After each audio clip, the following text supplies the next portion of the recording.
आपने नया घर बनाया और अब स्टेज आ गई है टाइल्स के सिलेक्शन की, और समझ में नहीं आ रहा कि टाइल्स को कैसे सेलेक्ट करें। तो आज इस वीडियो में हम आपको सिखाएंगे कि अपनी टाइल्स, घर के लिए टाइल्स को कैसे सेलेक्ट करना है। मैं आर्किटेक्ट नवीन, आकार डिज़ाइन से, और हम लोग इसी तरीके की इंटीरियर्स और आर्किटेक्चर से रिलेटेड वीडियोस बनाते रहते हैं। अगर आपको ऐसे कंटेंट में इंटरेस्ट है तो प्लीज़ हम लोगों को लाइक करें, सब्सक्राइब करें। आइए स्टार्ट करते हैं ये समझना कि हम अपने घरों के लिए टाइल्स कैसे डिसाइड करें। इसको आसानी से समझने के लिए हम लोगों ने इसको 3 पार्ट में डिवाइड किया है। पहला है टेक्निकल डिटेल्स, जिसमें हम आपको बताएंगे कि किस तरीके की टाइल्स आपको लगानी चाहिए। दूसरा है डिज़ाइन पार्ट में हम लोग समझेंगे कि डिज़ाइन किस तरीके का रखें, कलर क्या रखें, कॉन्ट्रास्ट क्या रखें, साइजेस क्या रखें, उसमें डिज़ाइन क्या होगा, ये क्या रखें। इस पार्ट को हम लोग कवर करेंगे डिज़ाइंस में। और थर्ड पार्ट जो होगा वो होगा साइजेस। मार्केट में बहुत तरीके के साइजेस अवेलेबल हैं और हम आपको सिखाएंगे कि उसमें से अपने रूम के हिसाब से कैसे टाइल को सेलेक्ट करें। तो स्टार्ट करते हैं टेक्निकल डिटेल्स। क्योंकि आपको टाइल्स खरीदना है तो हम इसको बहुत डिटेल में डिस्कस नहीं करेंगे, आपके समझने के लिए बस इतना समझना ज़रूरी है। टाइल्स बेसिकली 2 टाइप की होती है, एक होती है सिरामिक और एक होती है विट्रीफाइड। अगर आपको अपनी वॉल पे टाइलिंग करवानी है तो आपको सेलेक्ट करना है सिरामिक टाइल, लेकिन चूंकि आज हम लोग फ्लोरिंग की बात कर रहे हैं तो हम लोग केवल बात करेंगे विट्रीफाइड टाइल। अगर हम लोग फ्लोर के लिए अपना टाइल सेलेक्ट करने गए हैं तो हम लोग सेलेक्ट करेंगे विट्रीफाइड टाइल्स। अब विट्रीफाइड टाइल्स में भी 4 सब कैटेगरीज होती है। पहली कैटेगरी जो होती है वो होती है सॉल्ट सॉल्युबल कैटेगरी। ये बेसिकली सबसे बेसिक कैटेगरी होती है, सबसे बेसिक टाइल होती है, बहुत अच्छी क्वालिटी की नहीं होती है। जहाँ पे हमारा कंसर्न है पैसे बचाना, या सपोज़ हम रेंट पॉइंट ऑफ व्यू से कोई घर बना रहे हैं जिसको हम लोगों को बहुत उसको बाद में रेंट आउट करना है, जहाँ पे क्वालिटी इतनी मैटर नहीं करती है, वहाँ पे हम लोग जो है इस तरीके की टाइलें यूज़ करते हैं। बेसिकली इसमें होता क्या है कि टाइल के ऊपर एक प्रिंट की लेयर होती है जो कि बहुत थिन होती है, तो इस पर अगर स्क्रैचेस भी पड़ते हैं तो बहुत जल्दी नज़र आने लगते हैं। और ये टाइल की सबसे बेसिक कैटेगरी है, सबसे बेसिक क्वालिटी है। तो हम लोगों को ये ध्यान रखना है कि जहाँ पर क्वालिटी बहुत मैटर नहीं करती है और कॉस्ट का फैक्टर बहुत इंपॉर्टेंट है, वहाँ पे हम लोग इस टाइल को यूज़ करेंगे। इस टाइल का जो लाइफ स्पैन होता है वो भी बहुत कम होता है। इस कैटेगरी में दूसरी टाइल आती है जीवीटी टाइल, जो हमारे आसपास 95% लोग जो हैं अभी अपने घरों में इसी तरीके की टाइल यूज़ करते हैं। बेसिकली इसमें जो है टाइल के ऊपर एक प्रिंटिंग का लेयर लगा रहता है, लेकिन इसकी क्वालिटी सॉल्ट सॉल्युबल टाइल से बेटर होती है और इसका लाइफ स्पैन जो होता है वो भी जो है सॉल्ट सॉल्युबल से काफ़ी बेटर होता है। आप अगर अपने आसपास अगर कोई नए घर बन रहे हैं या पुराने भी घर बने हुए होंगे तो आप उसमें जाके देखिएगा तो मोस्ट ऑफ द लोगों ने जो है वो जीवीटी टाइल ही यूज़ की होगी। अगर आपकी फैमिली में 4 से 5 लोग हैं, बहुत लोगों का आना जाना नहीं होता है, तो सबसे बेस्ट टाइल जो आपके यूज़ के लिए है वो है जीवीटी टाइल। इसके बाद इस कैटेगरी में इससे थोड़े ऊपर की टाइल आती है डबल चार्ज विट्रीफाइड टाइल। इसमें जैसे कि हम लोगों ने समझा था जीवीटी में एक लेयर होती है प्रिंटिंग की, इसमें बेसिकली 2 लेयर्स होती हैं और 2 लेयर्स होने की वजह से इसकी लाइफ जो है वो जीवीटी से बेटर होती है। और ये टाइल जो है बेसिकली जीवीटी से थोड़ी सी एक्सपेंसिव भी होती है। अगर आपको ऑफिसेज में या आपके घर में लोगों का मूवमेंट बहुत ज़्यादा है या आपके घर में 10-12 लोग रहते हैं, मतलब ज़्यादा यूज़ में अगर चीज़ें आ रही हैं, तो आपको इस टाइल को जो है वो अपने घरों में लगाना चाहिए। इसके बाद अगली कैटेगरी है फुल बॉडी विट्रीफाइड टाइल। ये बेसिकली सबसे बेस्ट क्वालिटी है विट्रीफाइड टाइल की, लेकिन ये थोड़ी सी एक्सपेंसिव पड़ती है, तो जनरली हर जगह इसको लगाना जो है वो फिजिबल नहीं है। इसमें भी सेम जो है वो प्रिंटिंग के लेयर्स होते हैं, इसमें स्क्रैचेस नहीं पड़ते हैं और इसे जनरली उन जगहों पे लगाया जाता है जहां पर पब्लिक मूवमेंट बहुत ज़्यादा होता है, जैसे शॉपिंग मॉल्स हो गए, कोई मार्केट प्लेस आप बना रहे हैं या कोई शोरूम जिसमें लोगों का मूवमेंट बहुत ज़्यादा हो रहा है, वहाँ पे हम लोग फुल बॉडी विट्रीफाइड टाइल्स लगाते हैं। इसका फ़ायदा ये होता है कि अगर इसके ऊपर स्क्रैचेस पड़ते हैं तो स्क्रैचेस नज़र नहीं आते हैं। तो ये 4 टाइप होते हैं विट्रीफाइड टाइल्स के। अब आप इसमें आपको देखना है कि आपका बजट क्या है, आपका यूज़ केस क्या है, आप कितना शाइन एक्सपेक्ट कर रहे हैं अपने टाइल से, उस हिसाब से जो है हम लोग अपने टाइल को सिलेक्ट करते हैं कि हम किस कैटेगरी में जो है वो जाना पसंद करेंगे।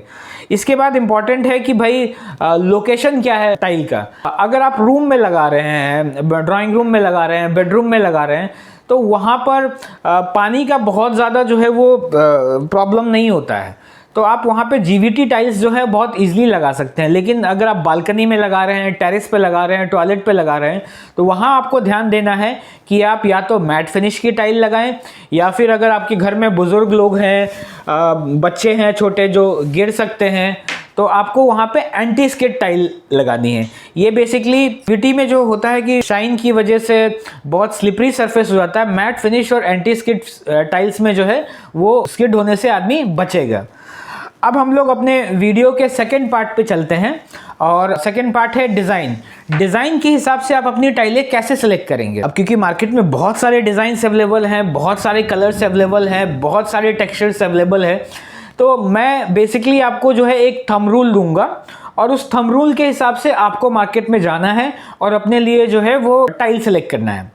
तो सबसे पहले हम लोग देखते हैं कि हम लोग को ग्लॉसी चाहिए या मैट फिनिश चाहिए। एक तरीका तो मैंने आपको बताया कि अगर उसमें आप लगा रहे हैं जहाँ पे वाटर आने का कोई प्रॉब्लम नहीं है, तो आप वहाँ पे ग्लॉसी लगाइए, या टॉयलेट एरिया है तो आप वहाँ पे मैट फिनिश लगाइए। दूसरा थंब रूल है कि अगर 400 स्क्वायर फीट से कम एरिया है आपका, तो आपको वहाँ पे ग्लॉसी टाइल्स लगानी चाहिए। उसका रीज़न ये है, ग्लॉसी टाइल होगी तो लाइट को रिफ्लेक्ट करेगी, और लाइट को अगर रिफ्लेक्ट करती है तो आपका रूम जो है वो देखने में बड़ा दिखेगा।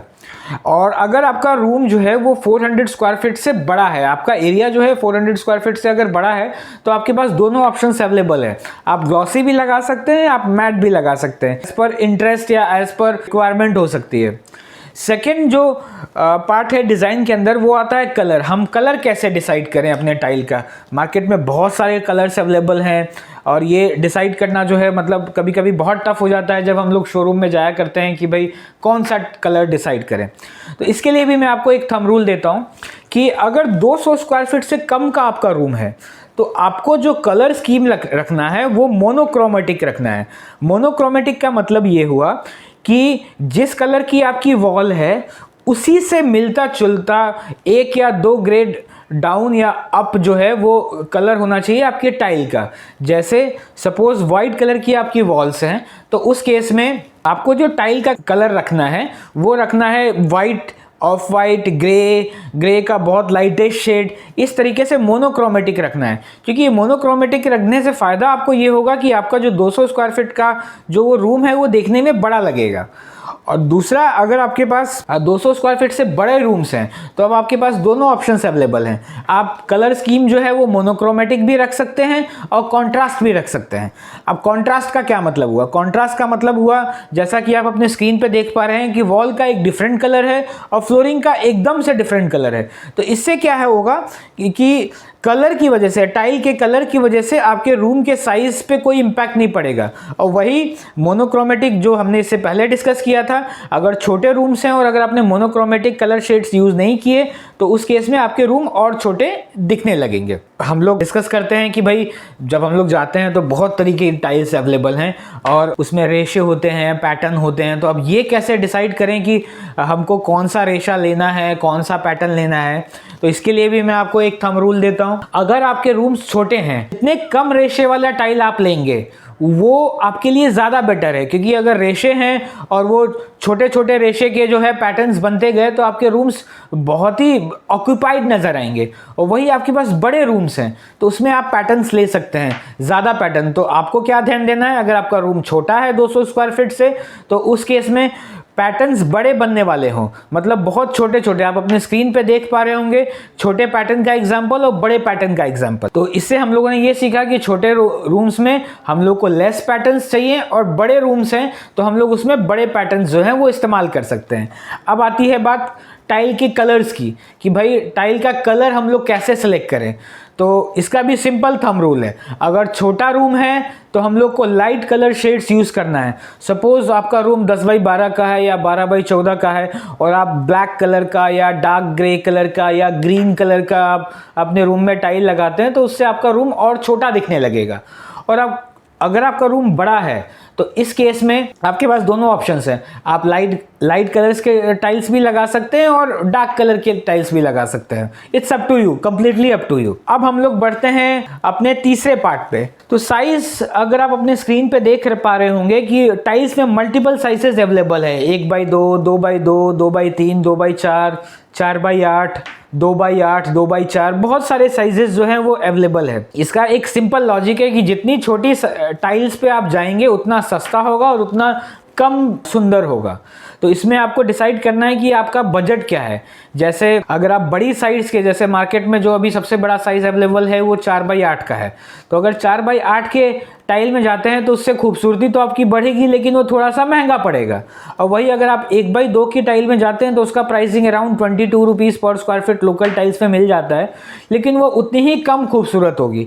तो इसके लिए मैं जो थंब रूल देता हूँ, अगर आपके पास थोड़ा सा फंड्स अवेलेबल है, बजट अवेलेबल है, तो जितना बड़े पे जा सकें उतने बड़े पे जाइए, नहीं तो मिनिमम जो है वो 2x2 की टाइलें जो है वो अपने में ज़रूर इस्तेमाल करें। तो इस वीडियो में हमने अभी तक क्या क्या सीखा।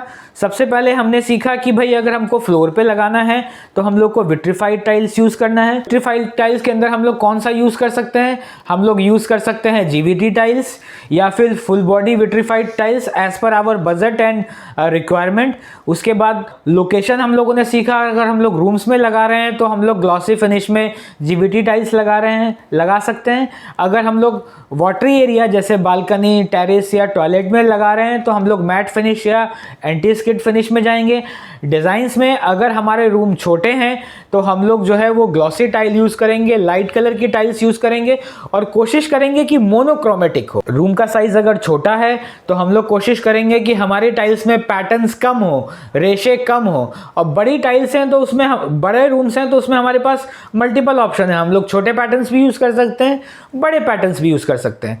साइज़ में हम लोगों ने क्या सीखा कि अगर हम लोग का बजट अलाउ करता है तो हम लोग को मैक्सिमम बड़े साइजेस में जाना चाहिए, और अगर बजट अलाउ नहीं करता है तो भी कोशिश करनी चाहिए कि मिनिमम 2x2 का जो है हम लोग अपना टाइल रूम का वो रखें। एक बोनस टिप जो मैं आप लोगों को देना चाहता हूं वो ये कि मार्केट में अभी एक जॉइंटलेस टाइल्स भी अवेलेबल हैं। तो ऐसा नहीं है कि इसमें दो टाइल्स जब आपस में जुड़ेंगी तो उसमें जॉइंट्स नहीं दिखेंगे, लेकिन वो जॉइंट्स इतने कम होंगे कि आपका जो पूरा रूम है वो एकदम स्मूथ और जॉइंट फ्री नज़र आएगा। तो आप चाहें तो उसमें भी जा सकते हैं, लेकिन उसमें बजट आपको थोड़ा सा अपने रूम का फ्लोरिंग का और बढ़ाना पड़ेगा। तो अगर आपको इसी तरीके के कंटेंट्स पसंद हैं, डिज़ाइन से रिलेटेड कोई टिप्स चाहिए, कोई आइडियाज़ चाहिए, तो हमारे चैनल को सब्सक्राइब करें, लाइक करें, शेयर करें, ताकि हम लोगों का भी मॉरल बूस्टअप हो और हम लोग इसी तरीके के वीडियोज़ आपके लिए बनाते रहें। Thank you.